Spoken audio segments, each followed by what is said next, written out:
مساء الخير. بنقعد نحن العرب بنحكي وبنتسلى وبنسرسر بالسياسة والاقتصاد والتربية وكل شيء، وبيتضح لنا انه البلد رح تطير من بين ايدينا ونحن عم نقول لنشوف شو رح يصير. بيحذرونا من زلزال قادم او عاصفة هوجاء او فيضان او طوفان ونحن عم ننتظر ونقول لنشوف شو رح يصير. بيقولوا لنا رح نساوي شرق اوسط جديد، بيقولوا لنا بيقولوها علنا، بيدحشوا تمهم بآذاننا وبيصرخوا رح نساوي شرق اوسط جديد. نحن بنفتح تمنا وبنرخي حنكنا وبنقول لنشوف شو رح يصير.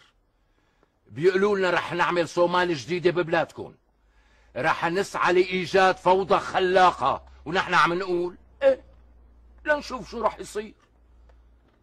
بيهددونا بتقسيم بلادنا، بيقولوا لنا إلنا ها مو لغيرنا، جهارا نهارا بالصحافة والإعلام المرئي والمسموع والمقروء والأقمار الصناعية وجميع وسائل الإعلام رح نساوي كذا وكذا، وبيشرحوا خططهم السرية دون تحفظ ولا مواربة ولا خجل، بيقولن رح يخربوا ويدمروا ويقتلوا ويفجروا ويسرقوا وينهبوا ويزعزعوا الاستقرار، ونحن بنقول ايه لنشوف شو رح يصير.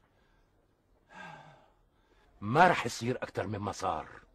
فات الدب للكرم بمعرفة منا وبعلم، وانتم بتعرفوا بقية الفيلم. وإنا لله وإنا إليه راجعون.